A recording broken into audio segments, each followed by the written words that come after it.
This is a phone over string legato pattern, and it's I think it's a lot of fun to play, and I feel that the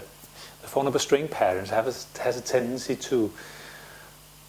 not really give it an effect of tapping, but it gives it something, obviously the extra finger, but it has a tendency to sound just a little more out there, kind of crazy, if you compare it to three number strings. If you are completely new to the phone over string patterns, obviously you will have a period of time where your hand will feel a little bit sore, but in my case I felt that the period of that soreness in the hand was obviously just a passing thing. The kind of a challenging thing in this one is to play this final pattern, and it's not only because you play a minor third between the long and the ring finger, but it's also because in the case of this guitar is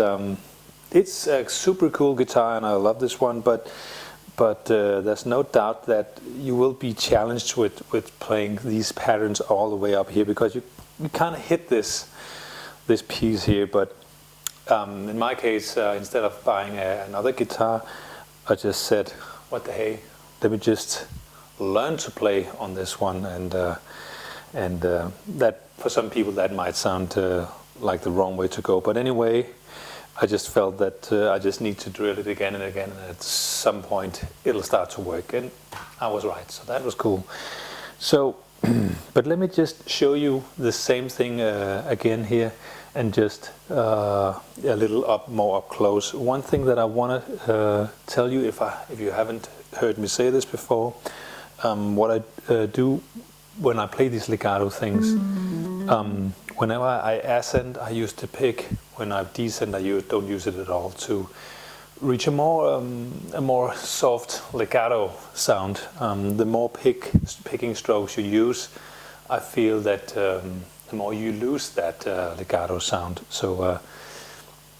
when in case of ascending, I want to add as many notes as possible on the same string,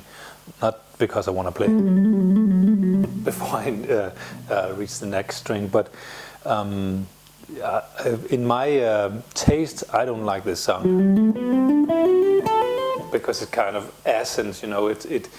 accents every time I reach in, go into a new string, and I sort of want to get the sound of a piano. If you hear the virtuoso piano players, you don't hear every time he shifts hand position. I want to reach the same thing with the guitar, and I think the more you use the pick, the more you lose that sound. Of course, there's the natural sound of each strings, because all the strings are different on the guitar, so you can't, it's not the same, obviously not the same as playing the piano.